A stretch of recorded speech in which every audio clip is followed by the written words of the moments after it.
रात के उतरते ही गांव में एक खौफनाक सन्नाटा छा जाता है, जिससे लंबी परछाइयां बनती हैं जो भूतिया हवेली की फुसफुसाहट के साथ नाचती हैं। अंधेरे आकाश के खिलाफ हवेली मंडराती है डर का एक सिलहूट, अनकहे रहस्यों की रक्षा करने वाला एक मूक प्रहरी। डरावनी कहानियां गांव में अजीबोगरीब टहनियों की तरह बुनी जाती हैं। हर कहानी हवेली के भूतिया अतीत की एक ठंडी गूंज है, डर और अस्वस्थ आकर्षण से दबी हुई आवाजों में। ग्रामीण खौफनाक मुठभेड़ों का वर्णन करते हैं। उनके शब्द हवेली के भूतिया निवासियों के ज्वलंत चित्र चित्रित करते हैं। राजीव सर रात के उतरते ही वाड़ा के पास पहुंचते हैं और घना कोहरा उन्हें घेर लेता है। हवा गरजती है, प्राचीन संरचना की खिड़कियों को खड़खड़ाती है, जिससे डर की भावना बढ़ती है। भयानक शांति में राजीव सर करीब आते हैं। उनके कदमों की गूंज प्राचीन पत्थर से टकराती है। वड़ा उसके सामने मंडराता है। इसकी अंधेरी सिलहूट लंबे समय से दफन रहस्यों की एक कठोर याद दिलाती है। राजीव सर रुकते हैं। एक आशंका की भावना उन पर छा जाती है, क्योंकि वह प्रेतवाधित मैदान में प्रवेश करने की तैयारी करते हैं। प्राचीन वाड़ा मंडराता है। इसका प्रवेश द्वार सर को अंधेरे में निगल जाता है।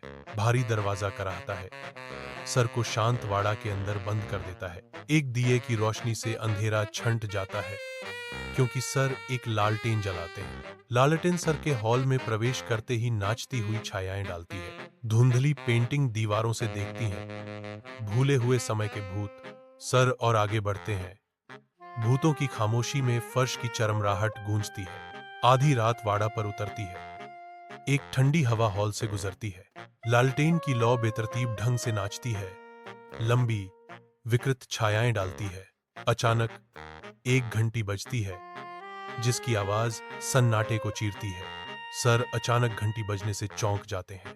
ठंडी हवा में ध्वनि भयावह रूप से गूंजती है।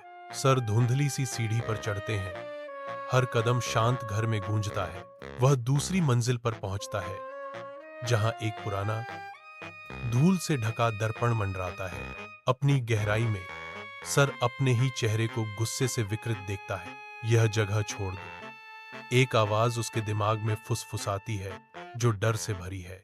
दर्पण न केवल साहब के चेहरे को दर्शाता है, बल्कि उनकी गहरी आशंकाओं की छाया को भी दर्शाता है। दर्पण पर जमी धूल हिलती हुई प्रतीत होती है, मानो घर ही उसे चेतावनी दे रहा हो। आधी रात में सर एक आदिम डर से ग्रस्त हो जाते हैं और सीढ़ियों पर दौड़ना शुरू कर देते हैं। उनके सीने में दिल धड़क रहा है। एक अदृश्य उपस्थिति उसकी हर हरकत को सताती है। हर कदम के साथ कदमों की गूंज तेज होती जाती है। वह चारों ओर घूमता है, पीछा करने वाले का सामना करने के लिए बेताब, लेकिन केवल खाली अंधेरा पाता है। अंधेरा उसकी इंद्रियों के साथ खेलता है, वास्तविकता और भ्रम के बीच की रेखा को धुंधला कर देता है। कमरे में एक दरवाजे के बंद होने की गूंज है, जो भागने को बंद कर देता है। अंधेरे से एक सफेद कपड़ों में महिला प्रकट होती है। उसका चेहरा अंधेरे में खोया हुआ है। वह एक भूतिया अनुग्रह के साथ चलती है, हर कदम जानबूझकर और शांत। उसका अंदाज हॉल को असहनीय डर से भर देता है, एक ऐसी उपस्थिति जो रूह को ठंडा कर देती है। सर का खून ठंडा पड़ जाता है, क्योंकि वह भूतिया आकृति को आगे बढ़ते हुए देखता है। उसका दिल उसकी छाती में धड़क रहा है। सर के गले से एक चीख निकलती है, जो बढ़ते अंधेरे के खिलाफ एक हताश गुहार है।